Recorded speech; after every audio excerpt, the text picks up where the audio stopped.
Tuwing Biyernes Santo, dito sa Barangay Punso, Olangi Albay, may isinasagawang natatanging tradisyon na kumukuha ng atensyon ng komunidad dahil sa kanilang debosyon.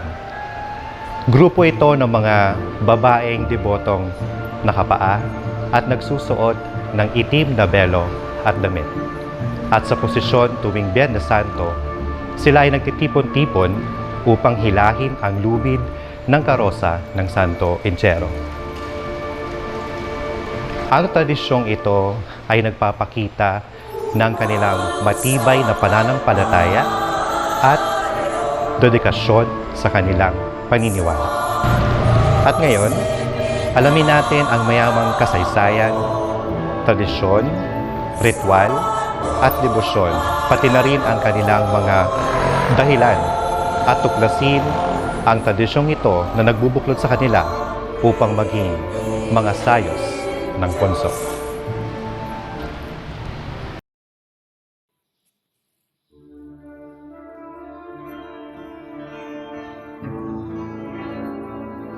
Pinaniniwalaang isa sa mga nanguna sa debosyong ito ay si Nanay Raquel Salalima na siyang itinuring nilang kanilang leader.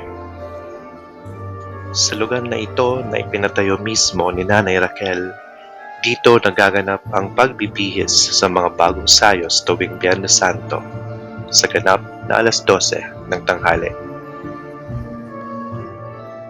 Suot ang kanilang itim na damit habang natatakpan ng itim na belo na may koronang tinik ang kanilang mga mukha. Isa-isa silang nagsisipagdatingan sa simbahan ng nakapaa upang dumalo sa 7 Palabras tuwing Biyernes Santo.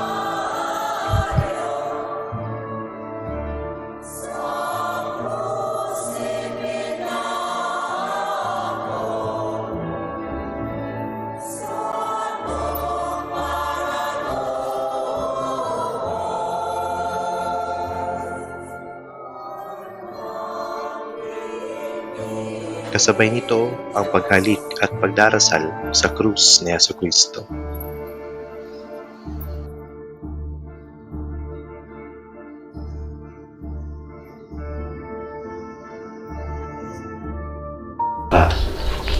Kasi ang ano ko niyan, parang yung hindi kami nakikita na nagpipinitensya nga kami. Kasi parang yung taimtim ang paghihingi mo sa kanya ng tawad. Lahat naman tayo nagkakasala, di ba? Tao lang tayo.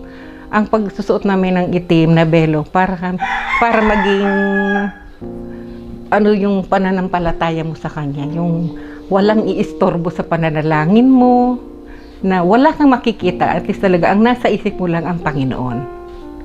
Na nagdadamit po kayo ng itim na damit, pati po belo. Meron po ba itong dahilan kung bakit kayo nagsusuot niyan at kung bakit itim? Oo. Para sa akin po yan, sir, ano yan eh, isa ng tradisyon, then sacrifice, faith. Tradisyon, lahat sila nakaitim, mula na nakita mo. Opo. Yung pagbebelo po ng itim, ganun din po. Yes, sir. Yung pagsusuot ng parang tinik po.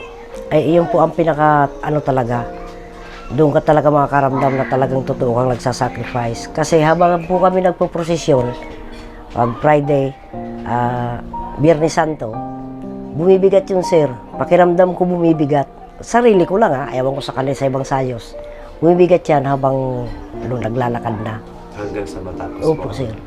Posisyon. Sana, kabaon na yan dyan, oh. May bakat na yan. Pag natapos na po yung posisyon, ganun pa rin po bang pakiramdam? Mabigat pa rin. Kapag tapos na, siyempre po, may solidad nga na sinasabi, inaalis ko na po yan. Pero bakat na bakat yan dyan. Hindi na po siya mabigat, pero Hindi baka na. naman Oh, po sa- tsaka maginawa na ang pakiramdam. maginhawa na po ang Oo. pakiramdam pagkatapos ng posisyon. Sige po. May idea ka po kung bakit nagtatakip kayo ng... Yan nga po, hanggang ngayon hindi namin yan masagot kung bakit. Talaga naman. Basta sa sarili ko lang, tradisyon na yan eh. Nakagawian na magsuot niyan.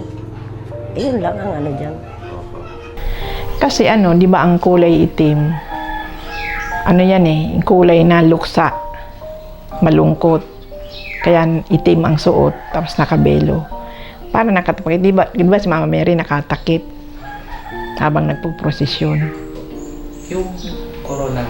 Yung koronang tinik, parang ano na lang yun, ibig sabihin, parang palatandaan na nagsasakripisyo ka. Ano naman yun? Yung parang anniversary ba na ni Jesus nung ano nangyari sa kanya, kaya kami naglalagay ng tinik baga sa ulo. Yung naman sa damit, kasi hindi ba namatay, siyempre parang ano yun, yung parang, pero pag namatay yung kamag-anak, di ba nag-iitim? Opo. Tapos Yun. ano po yung dahilan kung bakit tinatakpan po natin yung mukha natin? Wala akong anong bakit tinatakpan. Para sa akin naman, kaya nagtatakip ng belo para parang walang makakita sa na ikaw naiyak o nalulungkot. Yun para sa akin yun.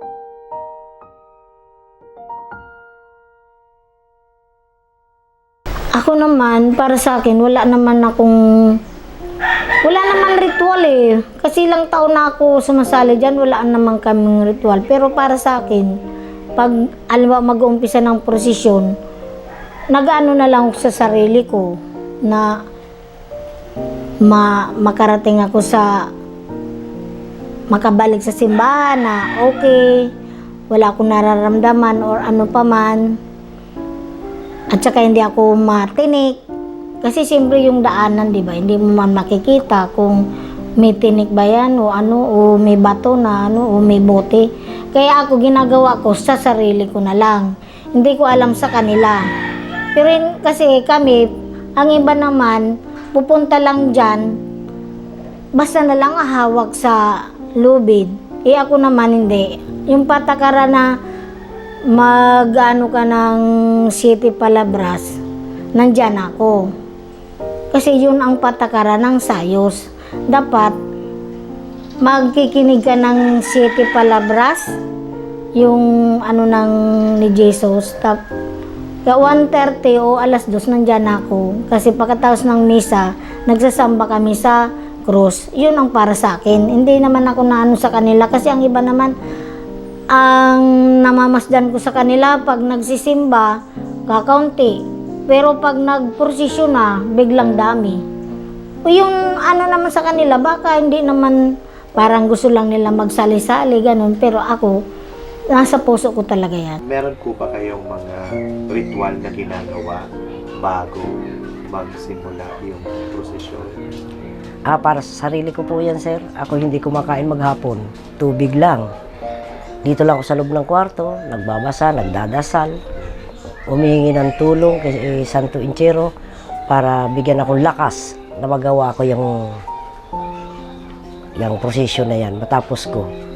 Pagkatapos po yun, pag lumabas ka na ng bahay, nakadamit ka na po ba? Yes, sir, nakadamit na, Itim. nakabelo na, Maliban po doon, ano po? nakapaa pa, Anak ka pa, mula bahay, papuntang simbahan. simbahan. Pagdating po ng simbahan, ano na po ang gagawin ng sayos? Nagdadasal, siyempre. Nagdadasal. Personal na dasal.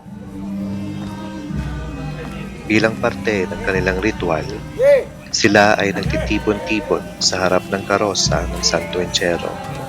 Hawak-hawak ang lubid upang sila ang humila nito mula simula hanggang sa pagtatapos ng posisyon.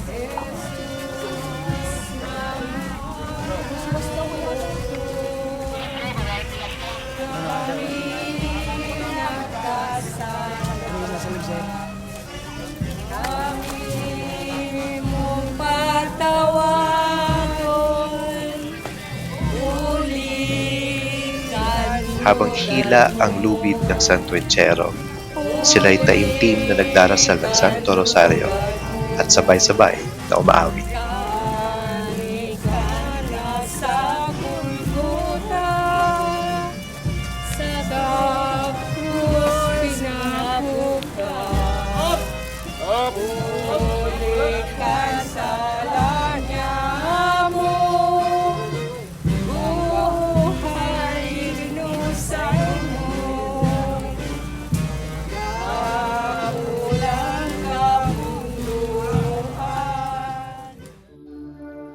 Sa pagtatapos ng posisyon, ihahatid ng mga apostoles ang Santo Entierro habang pinalilibutan ng mga sayos.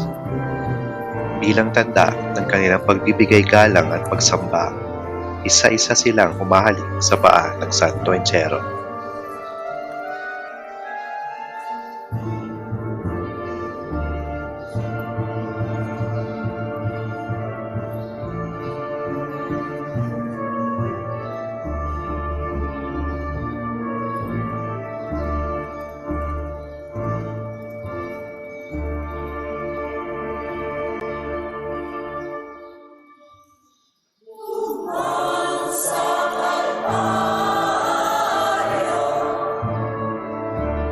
Sa huli, sila ay bumabalik ng simbahan sa ganap na 10:00 ng gabi para sa prosesyon na tinatawag na Soledad. Hindi may kakaila na likas sa ating mga Pilipino ang pagkakaroon ng panata.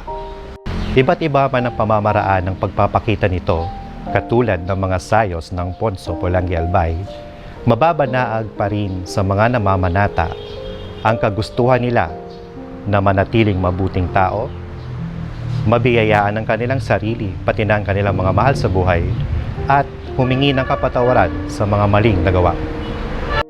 Unti-unti mang nababago ang panahon, umaasa pa rin na mananatiling maging bahagi ng mayamang kasaysayan at tradisyon ang pagsasayos.